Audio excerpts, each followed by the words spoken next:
Ladies and gentlemen, make sure you are following us on Apple Podcasts and Spotify. Give us a 5-star rating. It massively helps us out. Enjoy.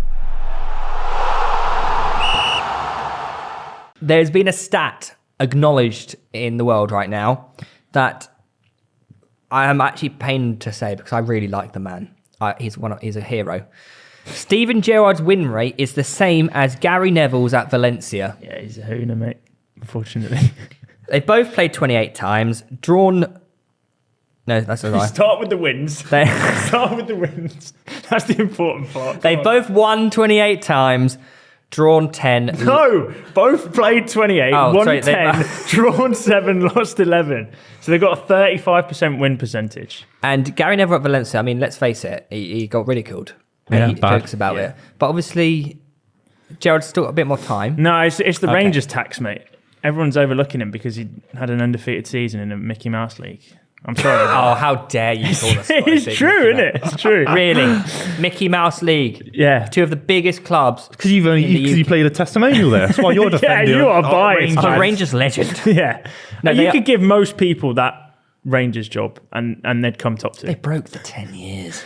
I think it was a little. I think you're being a little bit harsh. No, I'm only because he broke the Celtic cycle, and they were invincible. Rangers fans. I think he's out of his depth. I mean, the money that it's not like he's going there just to keep them up in the league every season. These guys are ambitious. Coutinho was a big deal for those guys, and it's like, wow. Does he need time, or is he not? Is he? Oh, I don't know. Do you know what I mean? Like, I don't know. But the problem is, it could go one of two ways. You give him more time, and he gets worse. Or you give him more time, and he actually gradually gets better. But is it worth the risk in the Premier League? Because sometimes was a risk, and look at him now. Who was? Mikel Arteta. He's still a risk, isn't he? Because he came 5th last season.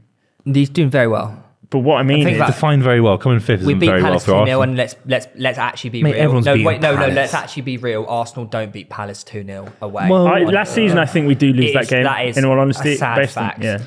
Yeah, you spent 300 million quid in the last 2 years. You didn't even beat Palace last season. Yeah, but we came first. So we can afford to drop 3 points. Okay. Do you think what I mean by this whole Gerrard situation is in the Premier League, short-term results are what keeps managers in their job. It's true. It's cutthroat. cutthroat. If he doesn't get through whoever their next set of fixtures are, which I think involve like Everton, Palace, and somebody else, winnable games for Villa, you'd think he could be out of a job. I've got 3 questions for you. Go on then. Question number 1. Does Steven Gerrard not get the stick in the media like Gary Neville got because he's Steven Gerrard?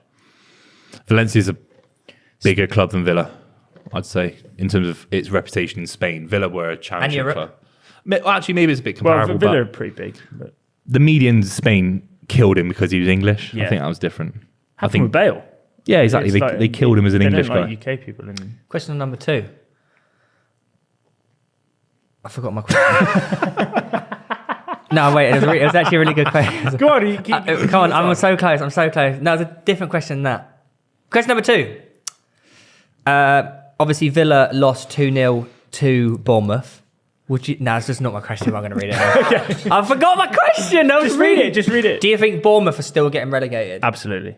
You have to say that. They've got a championship squad, haven't they? Yeah. You've got to remember, it's the first game of the season at home in the Prem.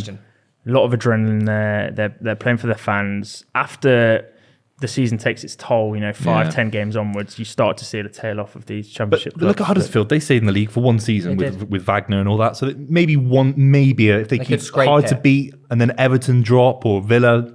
If you're the least worst team in the Premier League, sometimes you just stay in the division. Leeds. I'd like to see Scott Parker. Leeds. And his suits. My actual question.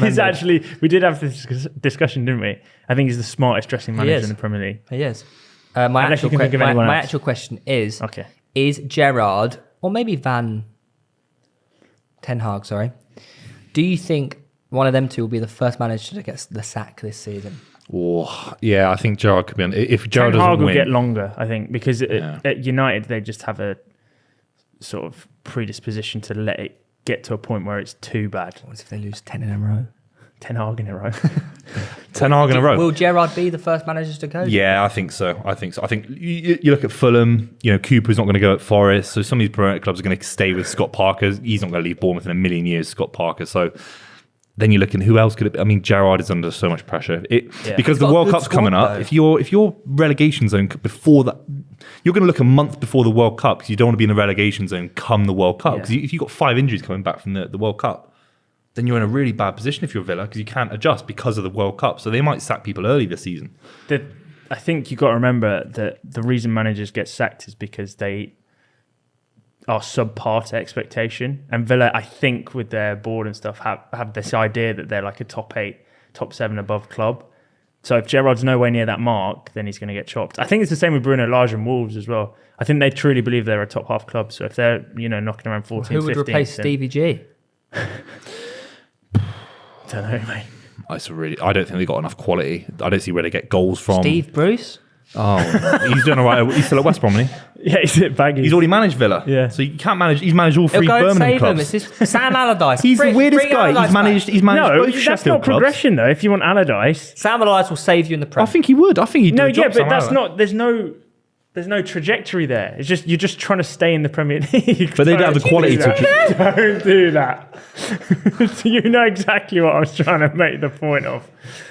But Villa want to go upwards. Sam Allardyce is a flatliner. He keeps you in a position. And that's it. Does his job. I still have faith in Villa and Stevie G personally. Okay. I think they'll surprise you. I didn't see any bounce when he came in. I didn't see anything. Do you reckon he's a better manager than Lampard? Yeah.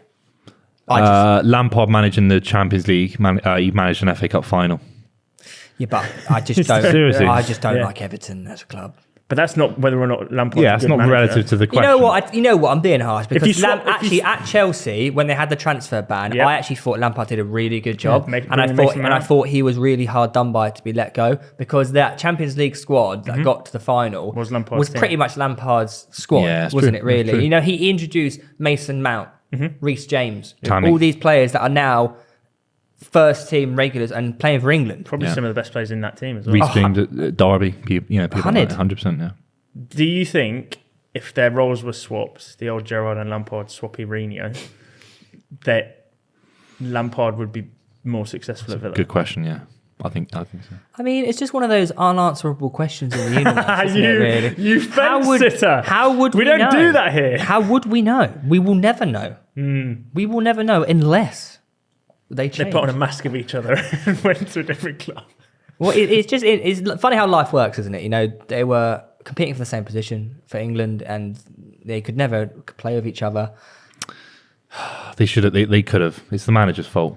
Those two can play together all day long in their prime, all day long, with a good defensive midfielder behind them. 3 in midfield, 3 up front. And then you got Scholes you got to put in there. No, you don't. You don't put Scholes in there. I'm hoping someone agreed with me. The guy had asthma. He couldn't play. No disrespect, but he said himself that he didn't like playing summer tournaments because he had asthma. Really? That's why. Yeah, but it's easier to play in the winter. You don't play the World Cup. No, it's not. It is. Much harder to play I'm just quoting Paul Scholes. Paul, you sure you got asthma, mate? The guy tried to retire 3 or 4 times for England. They should have let him go and just forgot about the guy because he was bang overrated. Every time I play footy in the winter, I'm like...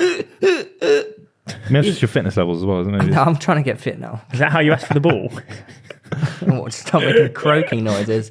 But obviously, Villa have spent upwards of 50 million quid this transfer market. Quite a lot. It's quite a lot. You look at the personnel; they're actually good players. Coutinho, Diego Carlos, Sevilla, anyone good else? player. Solid, yeah. Anyone else? Don't think that. Well, they lost Carney Chukwuemeka, haven't they, to Chelsea? Who? Good talent. Young Lion. Oh yeah. He won the 50 million quid for him. I just didn't hear you properly. Oh yeah. Obviously, their next fixtures are pretty rough. I can't lie. They got Everton, so it's actually Gerrard Lamps. Exactly. It's a huge game. Huge game. Followed closely by Palace, West Ham. They might not win any of them. Is that 3 losses? No, it could be a couple of draws, and suddenly they're 1 point out of 5 games. Wow. They were shocking versus Bournemouth. I think it's very possible that they do lose all of them.